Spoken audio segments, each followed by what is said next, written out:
Boa tarde, senhoras e senhores. Sejam bem-vindos à videoconferência da Plano e Plano para a discussão dos resultados referentes ao terceiro trimestre de 2025. Esta videoconferência está sendo gravada e o replay poderá ser acessado no site de Relações com Investidores da companhia. A apresentação também está disponível para download.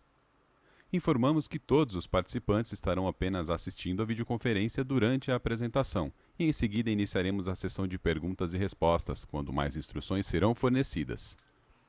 Antes de prosseguir, gostaríamos de esclarecer que eventuais declarações que possam ser feitas durante esta videoconferência relativas às perspectivas de negócios da Plano e Plano, projeções, metas operacionais e financeiras constituem-se em crenças e premissas da administração da companhia, bem como informações atualmente disponíveis para a Plano e Plano.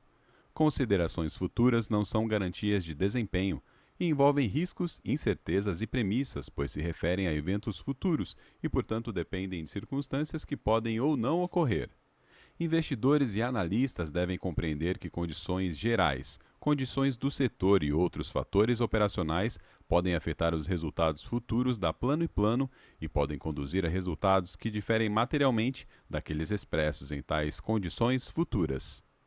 Estão presentes nessa videoconferência os senhores Rodrigo Von, Rodrigo Luna, João Hoppe e Anselmo Soares, respectivamente diretores-presidente, vice-presidente, vice-presidente executivo e financeiro da Plano e Plano. Gostaria agora de passar a palavra para o senhor Rodrigo Luna, diretor vice-presidente, que iniciará a apresentação. Por favor, senhor Rodrigo, o senhor pode prosseguir. Olá, boa tarde a todos. Sejam muito bem-vindos à teleconferência de resultados do terceiro trimestre de 2025 da Plano e Plano. É uma satisfação apresentarmos os resultados desse trimestre, que não representam apenas mais um capítulo em nossa trajetória, mas são parte de uma transformação estratégica que está moldando o futuro da companhia. Aliado à nossa determinação de crescer de forma sólida e consistente, vivemos um momento de evolução. Reforçamos nossa estrutura, aprimoramos o processo e preparamos o terreno para novos ciclos de crescimento sustentável e rentável, com foco em eficiência, mitigação de riscos e geração de valor para o acionista. Um marco importante dessa jornada foi a mudança no ciclo de operação iniciada em janeiro de 2024, a transição da curva dos empreendimentos de 24 para 36 meses. Essa curva do empreendimento define o prazo entre o lançamento e a entrega das unidades. A mudança para o ciclo de 36 meses, apesar de postergar alguns meses o início da obra, impacta positivamente o modelo comercial, o fluxo de caixa, o perfil do financiamento dos clientes e os principais indicadores financeiros dos projetos. Ao considerarmos a performance do terceiro trimestre de 2025, alcançamos 2,1 bilhões em lançamento, um crescimento de 99% em relação ao mesmo período de 2024. As vendas líquidas no mercado privado totalizaram R$ 1 bilhão, um aumento de 12,6% frente ao terceiro trimestre do ano anterior. Estes resultados são recordes históricos para um trimestre e refletem a nossa força com a nossa marca, a confiança do mercado e o reconhecimento de nossos clientes pela qualidade e solidez de nossos empreendimentos. Estamos caminhando para entregar o melhor ano de nossa história em termos de lançamentos e vendas. Gostaríamos de destacar também que neste final de ano entregaremos 3.640 unidades do programa Pode Entrar. Este projeto foi de grande valia para a companhia, confirmando alta capacidade de produção e gestão de nossa engenharia. A entrega no prazo e com a qualidade Plano e Plano nos credencia para novos desafios de crescimento e está em linha com o nosso propósito de produzir moradia digna para a população de menor poder aquisitivo. Estamos construindo uma Plano e Plano mais forte, mais eficiente e ainda mais preparada para os desafios e oportunidades que virão. Os recordes de lançamentos e vendas líquidas são apenas o começo. À medida que as obras dos empreendimentos avançam e se convertem em entregas, os resultados financeiros acompanharão esse movimento, consolidando nossa estratégia. Seguimos confiantes e motivados, certos de que o futuro reserva conquistas ainda maiores. Estamos prontos para transformar oportunidades em realizações e continuar crescendo com responsabilidade, consistência e visão de longo prazo.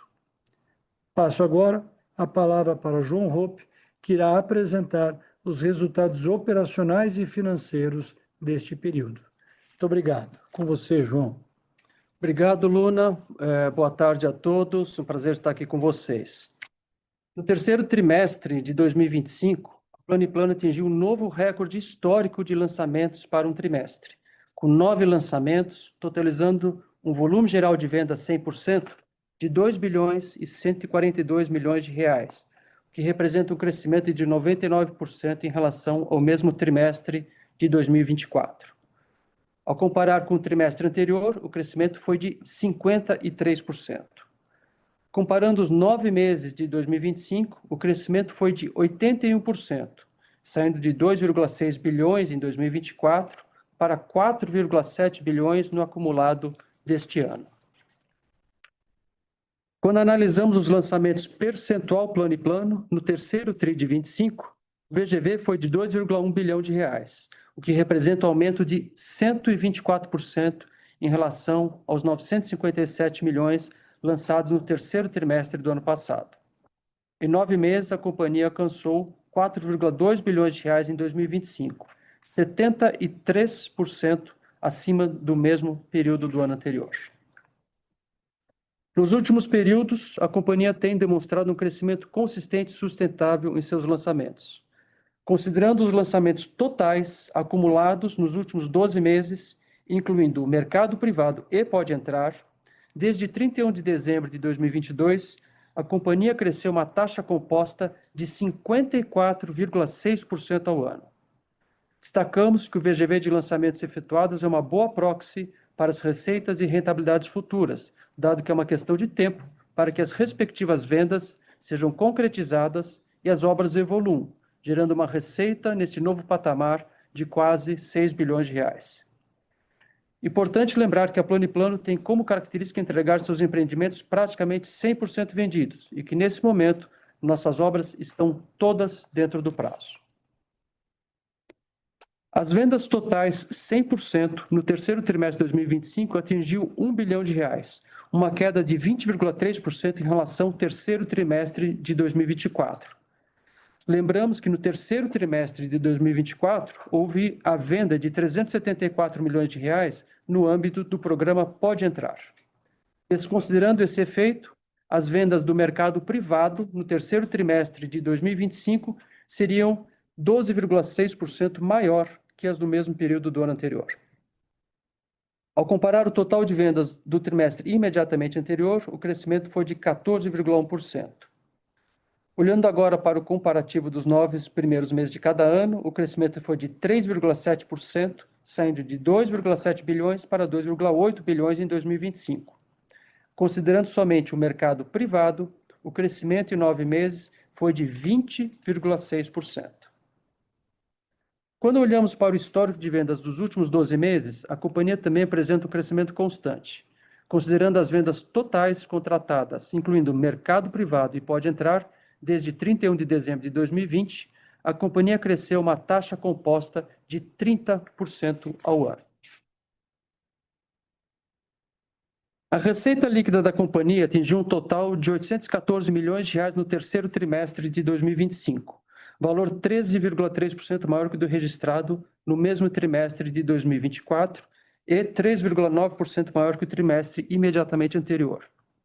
Já no acumulado dos 9 meses de 2025, a receita foi 15,1% maior que os apresentados nos 9 meses de 2024. Destacamos mais uma vez que os 6 bilhões de reais lançados nos últimos 12 meses são um forte indicador de resultado financeiro futuro, dada a metodologia do POC, e que o VSO permanece saudável e as obras estão a todo vapor. Encerramos o terceiro trimestre de 2025 com 2,9 bilhões de reais em receitas a apropriar, contemplando um valor de 1 bilhão de reais no lucro bruto a apropriar. Esse desempenho reflete um crescimento de 28% em relação ao lucro bruto de resultados de exercícios futuros apresentados no final de 2024 e aponta para sólidos resultados futuros para Plano & Plano. Com o reconhecimento dessas receitas ao longo do tempo, mantemos a confiança de que os ganhos de escala resultantes da expansão de nossas operações se refletirão em nossos resultados financeiros. No terceiro trimestre de 2025, o lucro bruto ajustado atingiu R$ 254 milhões, representando um crescimento de R$ 26 milhões em relação ao mesmo trimestre de 2024. A margem bruta ajustada no mercado privado, ou seja, excluindo as vendas do Pode Entrar, foi de 32,5%, enquanto a margem bruta ajustada do Pode Entrar foi de 21,3%. Considerando os resultados totais da companhia, a margem bruta ajustada obteve uma diminuição, passando de 34,5% no segundo trimestre de 2025 para 31,1% no terceiro trimestre de 2025. Esse desempenho do trimestre foi impactado principalmente por ajustes não recorrentes relacionados à atualização monetária dos saldos de terrenos a pagar na permuta financeira em determinados terrenos, com um ajuste negativo de aproximadamente R$ 25 milhões. Ao desconsiderar os efeitos não recorrentes, neste trimestre, a margem bruta total ajustada ficaria aproximadamente em 34,2%, enquanto a margem bruta ajustada do Pode Entrar ficaria em 25,8%. Ao final do terceiro trimestre de 2025, a margem REF do mercado privado alcançou 38,7%. A companhia tem conseguido manter sua margem REF em níveis saudáveis, com pequenas flutuações decorrentes de mix de produtos comercializados. Pode-se observar que o efeito não recorrente ocorrido no terceiro trimestre praticamente não afetou o patamar da margem REF. Ao analisarmos o indicador de despesas comerciais sobre receitas do segundo para o terceiro trimestre deste ano, houve um aumento de 0,4 ponto percentual, em parte influenciado pelas despesas comerciais do produto de classe média alta, o NID, que demanda um custo de aquisição do cliente mais alto, compensado pela margem bruta mais elevada desse produto. Quando analisamos o mesmo indicador nos 9 meses de 2025, a representatividade apresentou uma melhora de 0,4 pontos percentuais, passando de 9,8% nos 9 primeiros meses de 2024 para 9,4% no mesmo período de 2025, refletindo ganhos de escala e eficiência da jornada de aquisição de clientes. Ainda nas despesas comerciais, destacamos ganhos de escala e eficiência que têm sido consistentes ao longo dos trimestres. Uma análise da série histórica revela uma tendência clara de otimização do indicador de despesas comerciais sobre vendas líquidas no mercado privado, evidenciando o impacto positivo das medidas adotadas para aprimorar nossa performance operacional e manter o custo de aquisição do cliente sob controle. Referindo-se a despesas administrativas, houve um aumento na produção sobre a receita comparado ao terceiro trimestre de 2024, passando de 5,3% da receita para 5,6% da receita no terceiro trimestre. Ao analisarmos os 9 primeiros meses do ano, o indicador aumentou de 5,9% para 6,2%. O aumento nominal das despesas administrativas em relação aos últimos trimestres provém do crescimento da estrutura interna para responder às crescentes demandas de uma operação que já atingiu quase R$ 6 bilhões em lançamentos nos últimos 12 meses. Lembramos que as despesas administrativas, em boa parte, estão vinculadas à esteira de lançamentos, que produzirão efeitos na receita somente ao longo do tempo. Quando comparamos a relação de despesas administrativas com os lançamentos, fica claro esse movimento, que é reflexo de uma estratégia deliberada de fortalecimento da estrutura operacional. A relação de despesas administrativas sobre lançamentos está no patamar mais baixo dos últimos anos. Seguimos comprometidos com uma gestão responsável que equilibra o crescimento e eficiência. Acreditamos que manter esse ciclo virtuoso de investimento e capacitação é essencial para sustentar o desempenho da companhia no médio e longo prazos. O lucro líquido 100% do terceiro trimestre de 2025 apresentou uma queda de 7,4% em relação ao trimestre anterior. Nos 9 primeiros meses de 2025, houve uma queda de 2,9% em relação ao mesmo período de 2024. A margem líquida 100% do terceiro TRI foi de 11,7%, uma queda de 1,4 pontos percentuais com relação ao trimestre anterior. Nos 9 meses de 2025, a margem líquida 100% apresentou uma queda de 2,4 pontos percentuais em relação aos 9 meses de 2024. O lucro líquido acumulado 100% nos últimos 12 meses do terceiro trimestre de 2025 apresentou uma queda em comparação com os últimos 12 meses do terceiro trimestre anterior, saindo de 421 milhões para 382 milhões. A margem líquida 100% foi de 13,3%, uma queda de 1,8 pontos percentuais com relação ao trimestre anterior. A operação da companhia apresentou uma geração de caixa operacional de 108,3 milhões de reais no terceiro trimestre de 2025. No período, foi realizada uma operação de cessão de recebíveis no montante líquido de 137,9 milhões de reais, com o objetivo de antecipar recursos e otimizar a gestão de capital de giro. Ao descontarmos essa antecipação, a operação da companhia consumiu 29,6 milhões de reais no trimestre. Essa iniciativa contribuiu para o reforço da liquidez, permitindo maior flexibilidade financeira para suportar as atividades operacionais e investimentos estratégicos da companhia. Importante destacar a trajetória da geração de caixa em 2025. O consumo de caixa diminuiu a cada trimestre, absolutamente em linha com o fim da mudança do ciclo de empreendimento de 24 para 36 meses. Como veremos a seguir, já passamos pelo ponto de inflexão da postergação de medição de obra, que impacta positivamente a geração de caixa. Em 30 de setembro de 2025, a dívida bruta da companhia totalizava um saldo levemente acima de R$ 1 bilhão, enquanto o caixa equivalente caixa era de 970 milhões de reais.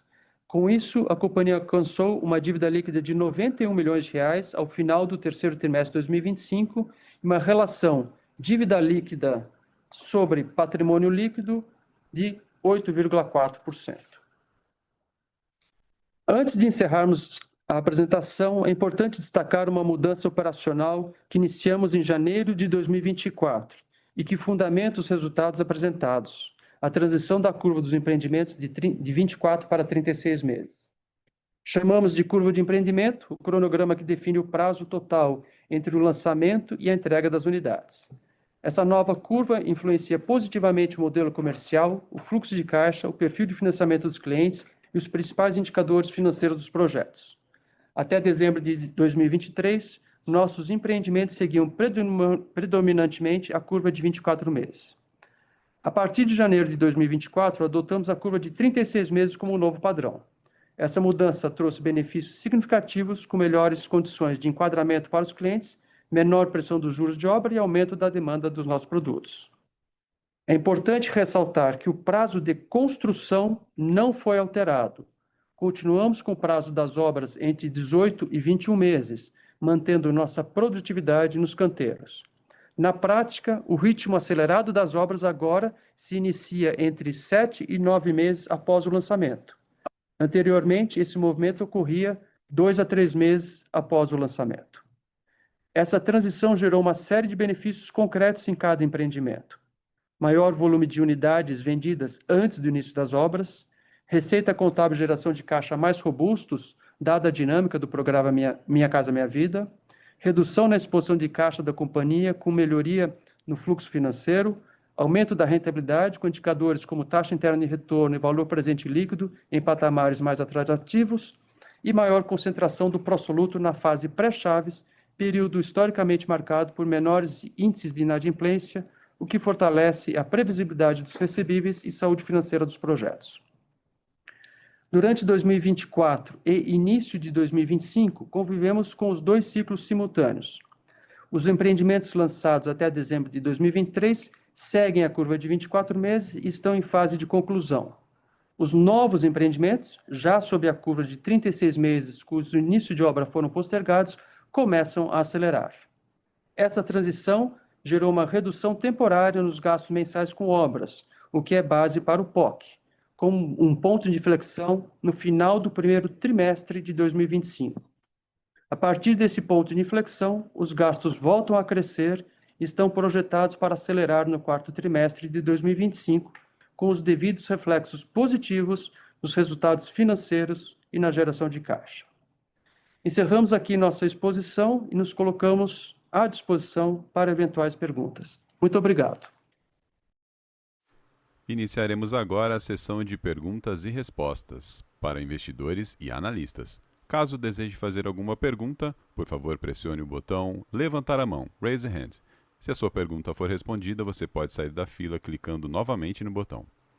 Para perguntas por escrito, por favor digite seu nome e companhia no campo do Q&A. Nossa primeira pergunta vem do Sr. Herman Lee, do Bradesco BBI. Por favor, Herman, seu microfone está liberado. Boa tarde, pessoal. Obrigado pelo espaço. Duas perguntas aqui.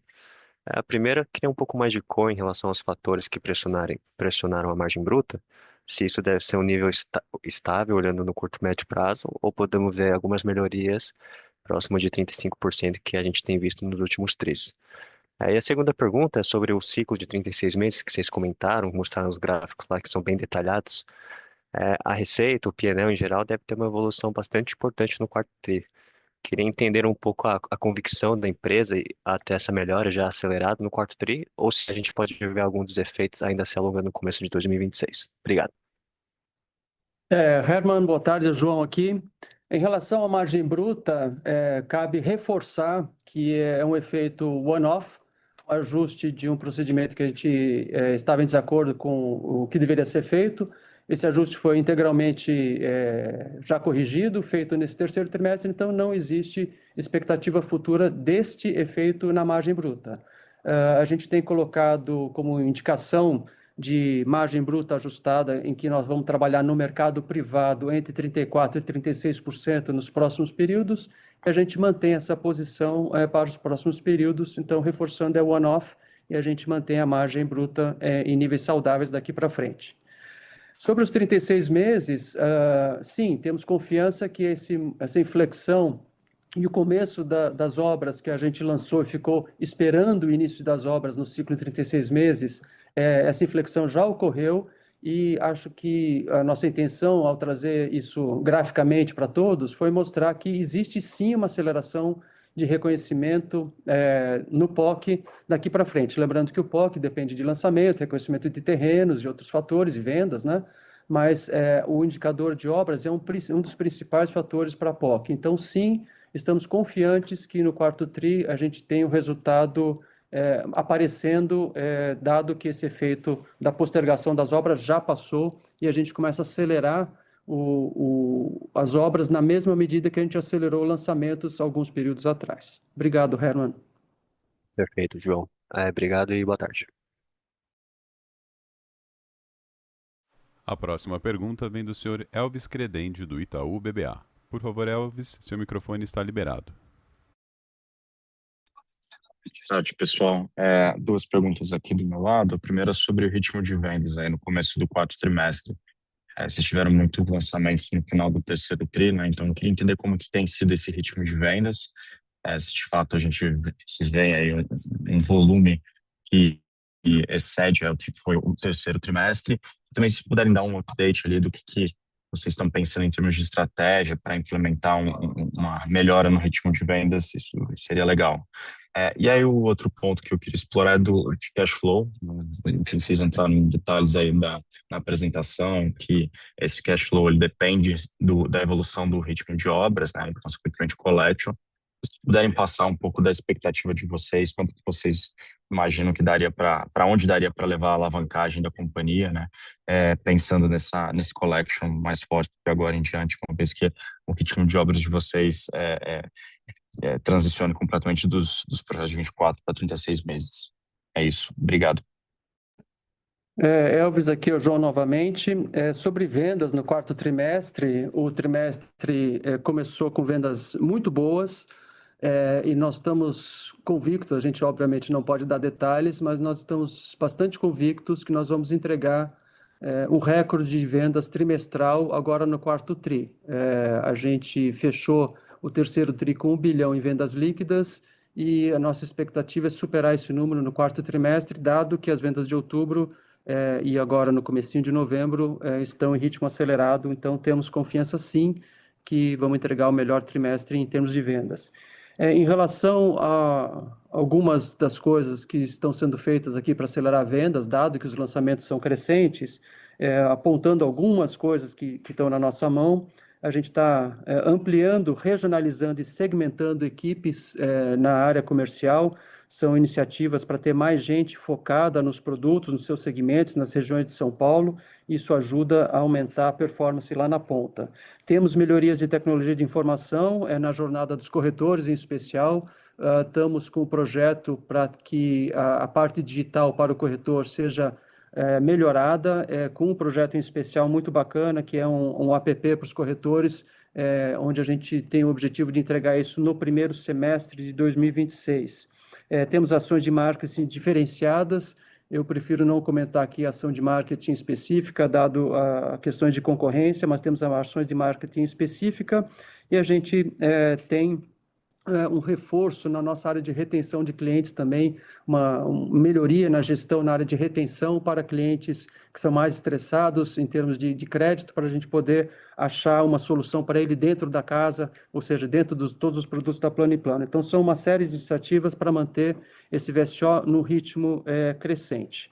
Em relação ao fluxo de caixa, a gente viu ao longo desse ano o primeiro trimestre um consumo de 143 milhões de reais em caixa, o segundo trimestre um consumo de, 142 no primeiro tri, um consumo de 43 milhões no segundo tri, um consumo de 29,6 no terceiro trimestre, e a gente vai entregar, se tudo der certo, geração de caixa positivo no quarto trimestre. Então, essa tendência de geração de caixa positiva é a nossa hipótese para o ano de 2026 também, dado que o fluxo de obra já aumentou, aquele ciclo de 36 meses, a inflexão já foi, então a gente vê que, naturalmente, tri a tri, a geração está aumentando e é a nossa hipótese principal para 2026. Obrigado. Obrigado, João. Boa tarde. Nossa próxima pergunta vem da senhora Carla Garça, do Bank of America. Por favor, Carla, seu microfone está liberado. Oi, pessoal, boa tarde. Obrigada pela oportunidade de fazer uma pergunta. Eu tenho duas do nosso lado. Então, uma dúvida que ficou aqui com a gente foi na questão do imposto. A gente viu que a alíquota efetiva acabou subindo.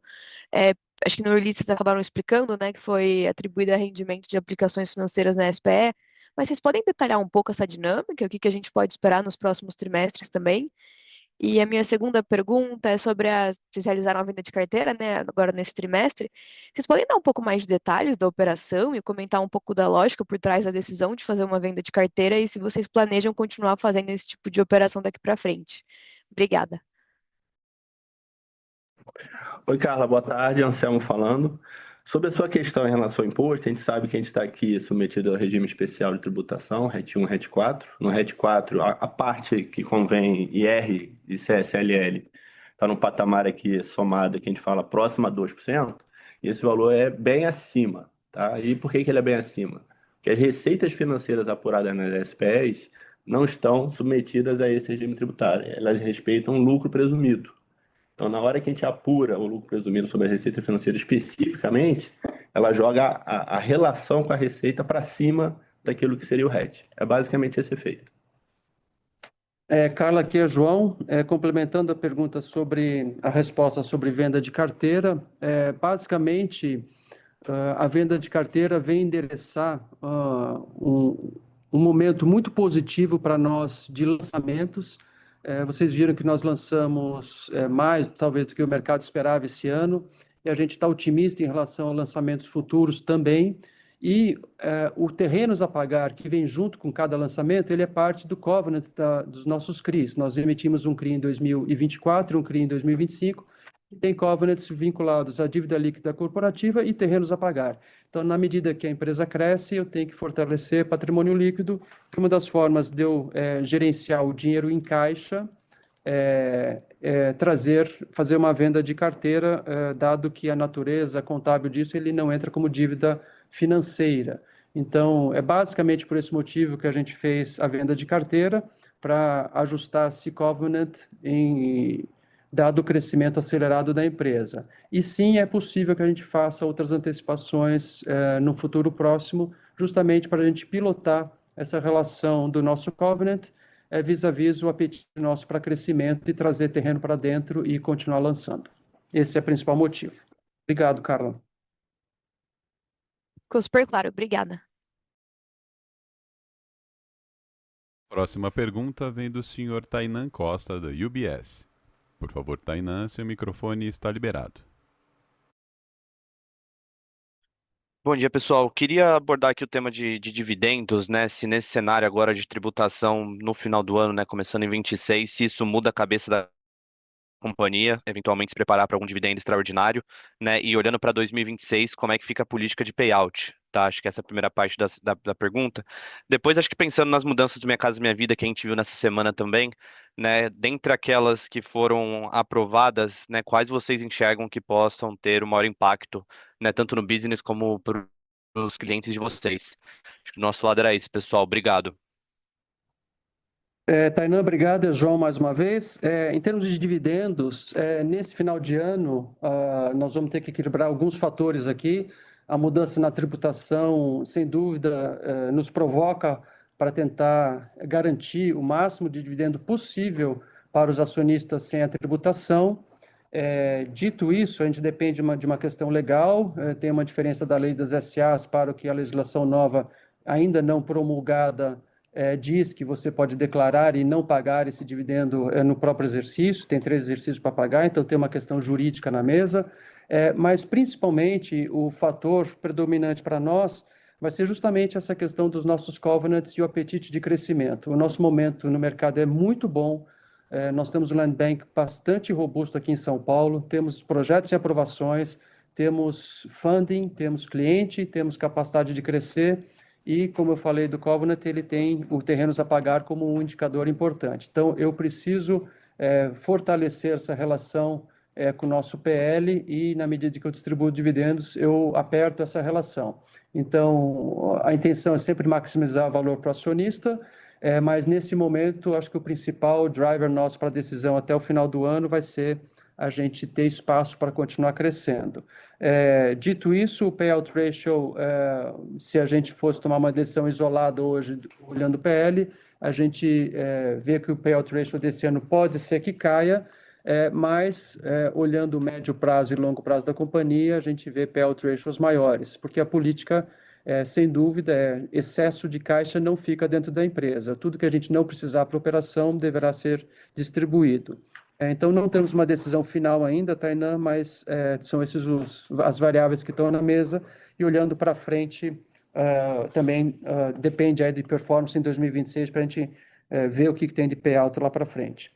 Falando sobre mudanças do Minha Casa Minha Vida, são mudanças muito boas para nós, especialmente dado o fato que a Plano & Plano trabalha bastante concentrado no faixa 2, para o ano que vem nós temos bastante coisa de faixa 2 para sair, então o aumento do valor da unidade para R$ 275 mil do faixa 2 é um impulso bastante interessante para a gente, e a curva de subsídios também, então isso pega a baixíssima renda lá no faixa 1. Então, essas dois impulsos da mudança de faixa e o subsídio, que provavelmente vão valer a partir de 1º de janeiro, sem dúvida é uma melhoria para nosso VSO. Então, eu daria esse destaque. E estamos aguardando, eventualmente, alterações na faixa de renda que não aconteceram, mas possivelmente aconteçam com a virada do ano. Por enquanto é isso, Tainan. Obrigado. Perfeito, pessoal. Obrigado. A próxima pergunta vem do senhor Rafael Heder, do Safra. Por favor, Rafael, seu microfone está liberado. Pessoal, eu queria abordar 2 temas.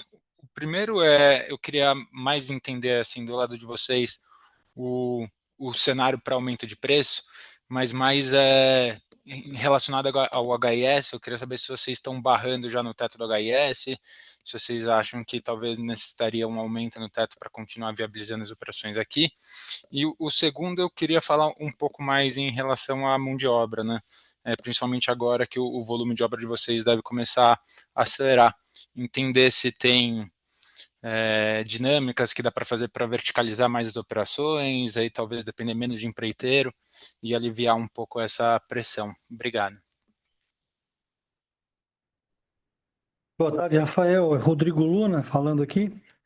Sobre o aumento de preço, é sempre uma luta diária entre o binômio preço, margem e velocidade de vendas. É claro que está sempre limitado pelo affordability do nosso cliente. Nós, como o João falou, ainda não veio a alteração dos tetos de cada faixa de renda. Isso sim ajudaria muito no affordability. Então, nosso olhar é de que, por enquanto, os preços continuam estáveis, em linha com o que a gente vem operando nos últimos tempos, dado que as famílias chegam sempre no limite, capacidade de renda versus capacidade de contratação de financiamento bancário. Então, está estável, estável num bom patamar. Para que isso abra mais espaço, nós vamos precisar trazer a absorção da inflação dos últimos tempos nessa curva de renda faixa a faixa. Rafael, boa tarde. É Rodrigo Von falando aqui. Vou falar um pouquinho sobre mão de obra. Eu começaria isso primeiro com uma cultura da Plano & Plano, que é uma cultura de parcerias muito forte, desenvolvida ao longo de todos esses 25 anos anteriores, onde eu tenho gente muito fiel trabalhando com a gente. Mas é claro que a curva do crescimento, a nossa curva, não é a mesma curva da produção dessas pessoas. Então, há algum tempo, a gente já vem criando novos empreiteiros ou filhotes desses empreiteiros e cuidando dessas pessoas com essa mesma filosofia. Isso tem nos ajudado muito, muito a não ter os problemas aí que colegas aí do mercado estão tendo. Além disso, a gente separou, obviamente, no caminho crítico das obras, quais seriam os serviços que precisariam ser verticalizados ou pelo menos ter um percentual verticalizado dentro da empresa. E a gente, então, tem feito aí já aí por volta de 30% a 40% das nossas obras em elétrica e hidráulica, a gente tem feito 50% das nossas fachadas com mão de obra própria. Então, a somatória dessas ações nos últimos 3 ou 4 anos nos levando a 2025 ser um ano de muito sucesso. A gente tem a previsão de 22 entregas esse ano, 17 a gente já entregou no custo e no prazo, temos 5 para entregar agora em dezembro, sendo 4 do Pode Entrar, e a gente não está enxergando aqui nenhum insucesso. O que eu posso dizer para você é que a gente trabalha, obviamente, num ambiente estressado. A mão de obra está estressada, sim, mas na nossa visão aqui, muito longe de um colapso. Não, perfeito, ficou super claro, pessoal. Boa tarde.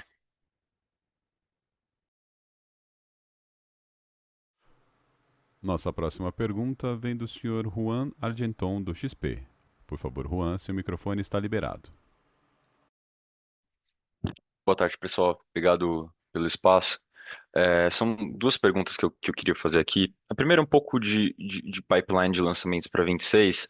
Acho que vocês já comentaram bastante, tem bastante potencial de crescimento para o próximo ano, né? E a gente viu que 2025 foi efetivamente um ano que mostrou bastante desse potencial de crescimento.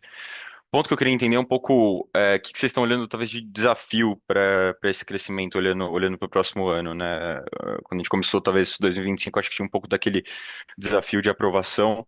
Queria saber se vocês, como que evoluiu efetivamente nesse quesito, se vocês estão mais confortáveis com esse ritmo de aprovação e se talvez 2026 a gente podia esperar um potencial de crescimento de lançamentos parecido com o que a gente viu em 2025. E o que vocês estão pensando em explorar, né? Quais segmentos são mais atrativos, ou talvez explorar outras regiões de São Paulo? O que vocês estão pensando do ponto de vista de crescimento nesse sentido? E aí, a minha segunda pergunta é um pouco mais sobre G&A, eu acho que a gente viu que a companhia cresceu bastante de tamanho, né, nos últimos períodos, bastante reforço de time, né, e eu queria entender um pouco se hoje vocês já veem a companhia talvez mais equalizada do ponto de vista de G&A, e se para frente, com esse potencial crescimento de receita que vocês têm esperado, se efetivamente a gente deveria ver um cenário de diluição olhando para frente. Obrigado. Obrigado, Juan. É João falando novamente. Vamos falar um pouquinho lembrando o histórico da Plano & Plano, no triênio 2023, 24, 25, nós entramos nesse triênio com uma proposta, um olhar para frente, uma tentativa de crescer, lembrando aqui que não é guidance oficial, né, mas uma tentativa de crescer 500 milhões de reais em VGV, percentual Plano & Plano a cada um desses anos. Nós entregamos mais do que isso nos 3 anos. Um deles foi mais de 600 milhões, outro dele mais de 900 milhões, e esse ano, como a gente tem lançamentos previstos aqui para o quarto TRI, a gente não pode dar o número, mas a gente deve passar aí de 1 bi de crescimento no ano de 2025. O que a gente está olhando para frente é a absoluta convicção que a empresa está preparada, dado o seu land bank, sua esteira de aprovações, a ter um crescimento, um olhar, um objetivo de crescer de 500 a 1 bilhão por ano nos próximos 3 anos. Então, isso é factível, estou falando aqui de percentual Plano & Plano a cada um desses anos. Dentro dos desafios, Juan, a gente basicamente ultrapassou aquela fase que vem desde o Pode Entrar, quando a gente tirou 1 bi de VGV do nosso land bank para lançar no Pode Entrar, o lançamento em mercado privado abriu um buraco e a gente ficou quase 2 anos aí com uma esteira de aprovações muito, vou chamar aqui também de estressado, o adjetivo que o Rodrigo Von usou aqui para engenharia, para poder aprovar e ter produto pronto para lançamento. A gente enxerga tanto o quarto trimestre como o começo do ano que vem com uma esteira muito mais organizada para lançamentos. Então, o desafio de aprovações e legalizações, ele já passou, obviamente tem muito volume, muito trabalho, mas a gente vai ter uma esteira mais coerente de lançamentos, que é muito bom para a área comercial planejar cada um desses lançamentos. Existe um efeito colateral positivo aí na área comercial. E a gente vê, então, a gente tem comentado em reuniões que o desafio, dado que a engenharia está dando conta do crescimento, a aprovações está dando conta, a gente vê o desafio de dar esses passos em crescimento de vendas. Eu falei aqui já de iniciativas que estão sendo tomadas para que isso aconteça e a gente vai continuar trabalhando forte nesse desafio de crescer super acelerado em vendas, tanto quanto a gente está crescendo acelerado nos lançamentos. Sobre G&A, nós temos uma relação de despesas administrativas sobre receitas que está em torno de 5,8%, 6%, um patamar que é mais ou menos um patamar padrão no mercado das empresas de baixa renda. Eu acho que enquanto a gente estiver crescendo aceleradamente, a gente continua reforçando a equipe para esse crescimento futuro. Então, eu diria esse patamar de 5,8% a 6% é algo que a gente pode acreditar, algo nesse patamar por mais um tempo, dado que estamos otimistas em continuar crescendo. Em relação às despesas de vendas, que não foi exatamente sua pergunta, mas a despesa de vendas, nós estamos nesse patamar entre 8,8%, 9% até 10% da receita. Lembrando que o Pode Entrar, quando está na nossa receita, ele não tem despesa comercial, né? Então tem que tirar isso da conta, mas é um patamar também que a gente acredita ser um patamar sustentável aí no mercado. Mas o G&A, eu diria, não deve fugir muito desse número que eu falei, dado o forte crescimento ainda nos próximos anos que a gente vê pela frente. Obrigado, Juan. Tá ótimo. Obrigado, João. A próxima pergunta vem do senhor Gustavo Fabris, do BTG Pactual. Por favor, Gustavo, seu microfone está liberado. Oi, pessoal, boa tarde. Obrigado por pegar a minha pergunta. Tem uma só aqui do meu lado. Eu queria voltar num ponto que já foi tocado anteriormente, que é nas mudanças recentes no Minha Casa Minha Vida. Eu queria saber de vocês se vocês já têm algum entendimento ali de como essas mudanças recentes, dando no subsídio, podem acabar se refletindo em aumento de margem e preço para alguns dos produtos de vocês, né? Pensando justamente no trade-off aqui entre o possível aumento de preço e o impacto que isso pode ter em VSO, que é algo que o Luna até tinha comentado numa pergunta anterior. Então, essa é minha dúvida. Obrigado. Gustavo, boa tarde. Rodrigo Luna aqui. Mas esse novo modelo, agora, os ajustes feitos no Minha Casa Minha Vida trazem aí um potencial de ganho de em torno de 20% no affordability, na entrada, né, no desconto para famílias com as rendas menores. Isso resolve boa parte da poupança e, com isso, traz mais gente com capacidade para adquirir a casa própria. Isso melhora, obviamente, VSO e o apetite do VSO está sempre alinhado à questão de margem. Obviamente, a composição dos dois é sempre o melhor, mas, como eu sempre digo, a gente vai aqui ajustando esse quarto trimestre. Obrigado. Perfeito, obrigado.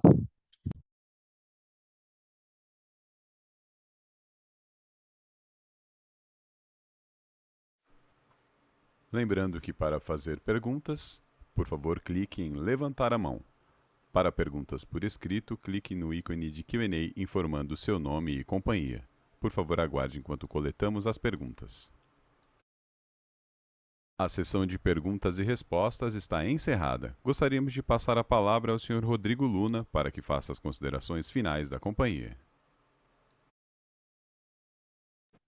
Boa tarde a todos. Mais uma vez, muito obrigado por acompanhar a entrega de resultados da Plano & Plano do terceiro trimestre de 2025. Conforme a gente vem falando, estamos muito otimistas com o fechamento desse ano, que está caminhando para ser um ano recorde de lançamento e vendas, mercado bastante robusto, a demanda muito aquecida, uma sociedade empenhada em dar condições para que o déficit habitacional continue nessa jornada de diminuição e a Plano & Plano preparada para absorver grande parte dessa oportunidade e a gente consegue traduzir nos nossos números. Conforme o João já mencionou aqui, o quarto trimestre será um quarto trimestre forte em termos de vendas. Alguns lançamentos ainda para acontecer nesse final de ano, e o otimismo é de que a gente consiga aí entregar todo aquele planejamento que se iniciou para 2025. Agradeço mais uma vez a atenção de todos e até breve. Muito obrigado. A videoconferência da Plano & Plano está encerrada. Agradecemos a participação de todos e desejamos uma ótima tarde.